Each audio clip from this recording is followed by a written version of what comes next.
Bonjour et bienvenue sur Next Gen Manufacturing Nexus. Aujourd'hui, on va parler d'une transformation, une vraie révolution en fait. Si on pense encore à l'industrie manufacturière comme à l'usine du siècle dernier, eh bien il est temps de mettre à jour le logiciel. Parce que l'industrie d'aujourd'hui, elle se réinvente complètement. Elle est plus verte, plus intelligente et bien plus prometteuse qu'on ne l'imagine. Alors la grande question, c'est ça. À quoi va ressembler le secteur manufacturier de demain ? Est-ce qu'on est encore bloqué sur cette vieille image, l'usine un peu grise, bruyante, polluante? Bon, je vous le dis tout de suite, la réponse est non. On est à des années-lumière de ça. Parce que la réalité, c'est que les usines de la nouvelle génération sont plus propres, oui, mais aussi beaucoup plus intelligentes et donc plus rentables. Et le moteur de ce changement, ce ne sont pas seulement les machines. C'est un tout nouveau type de professionnels, des experts en développement durable qui sont en train de redéfinir les règles du jeu. Ok, première partie, le boom des emplois verts. Et c'est là qu'on voit que ce n'est pas juste une idée en l'air. Le premier signe, le plus concret, c'est une véritable explosion de la demande pour ces profils. Accrochez-vous parce que les chiffres sont assez incroyables. Voilà le chiffre, 141 100. C'est énorme. C'est le nombre de nouveaux postes que l'on prévoit rien qu'au Canada d'ici 2033 pour les spécialistes de l'environnement. On ne parle pas d'une petite niche là, c'est un véritable raz-de-marée d'opportunités. Pour donner une idée, c'est comme si on renouvelait presque un tiers de toute la main-d'œuvre du secteur. C'est colossal. Maintenant, la question c'est d'où vient toute cette demande? Et la répartition est super intéressante. Regardez bien. 80%, donc la très grande majorité, c'est pour remplacer les départs à la retraite. Ça veut dire une chose, de la stabilité, des postes solides et pérennes. Et les 20% qui restent, eh bien ça c'est de la pure création de nouveaux postes, de la croissance.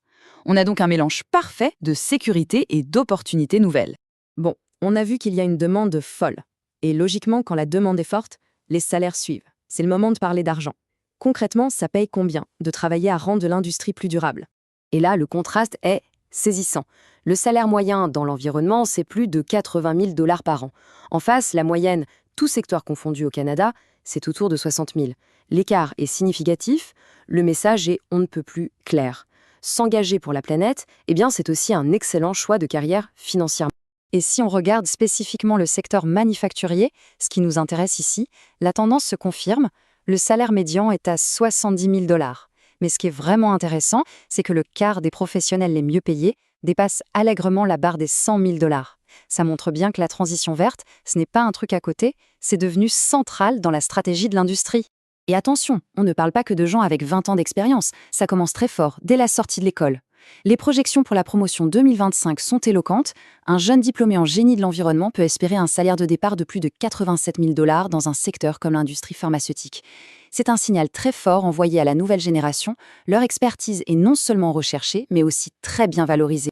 Ok, on a vu ce qui se passe au Canada, mais maintenant, il faut prendre un peu de hauteur. Parce que cette vague verte, elle est loin de s'arrêter aux frontières. C'est un mouvement de fond, un vrai phénomène planétaire. Et ça, c'est une excellente nouvelle pour la sécurité de l'emploi à long terme. Regardez ces chiffres. Qu'on aille aux États-Unis, en Allemagne, en Australie, le constat est partout le même. Les salaires pour les ingénieurs en environnement sont très, très compétitifs. C'est ce qu'on peut appeler une carrière avec un passeport international. Les compétences sont transférables et la demande est mondiale. Et au fond, au-delà des salaires, c'est ça l'enjeu. C'est l'idée de construire une économie plus robuste, plus résiliente, sur des bases saines. Les nations qui investissent massivement dans ces talents verts, eh bien, elles ne font rien d'autre qu'investir dans leur propre avenir économique et écologique. Alors, pourquoi ces pays en particulier? Qu'est-ce qu'ils ont en commun? En un mot, une vision, une volonté politique forte. L'Allemagne qui pousse sa transition vers une économie bas carbone, le Canada qui met le paquet sur les énergies propres, l'Australie qui investit dans sa transition énergétique, et bien sûr les États-Unis avec des programmes fédéraux qui injectent des milliards de dollars dans ce qu'ils appellent la production propre. On voit bien le lien direct avec le secteur manufacturier, tout est lié. Bon, on a posé le décor, la demande est là, les salaires sont attractifs, la tendance est mondiale. Maintenant, regardons vers l'avenir. Concrètement, quelles sont les spécialités, les métiers de demain qui seront au cœur de cette révolution durable? Et voici quelques pistes, les domaines les plus porteurs. On parle bien sûr des systèmes d'énergie renouvelables, mais aussi tout ce qui touche au bâtiment vert, l'éco-construction, la gestion des déchets, qui devient un enjeu majeur d'économie circulaire, et un domaine fascinant, l'analyse des données liées au changement climatique. Ce qui est génial, c'est que ce ne sont pas seulement des jobs avec un bon salaire, ce sont de véritables missions qui permettent de s'attaquer de front aux plus grands défis de notre époque. Et on termine avec une question pour la route. Aujourd'hui, on l'a vu, l'expert en environnement est devenu absolument central dans l'industrie. Mais projetons-nous un peu.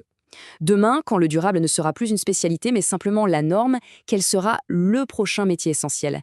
Quelle sera la compétence qui va tout changer? Quel job, qui n'existe peut-être même pas encore aujourd'hui, définira le secteur manufacturier de 2040? C'est une question ouverte, mais une chose est sûre, l'avenir de l'industrie est en train de s'écrire et il est résolument vert. Merci d'avoir suivi cette analyse sur Next Gen Manufacturing, Nexus.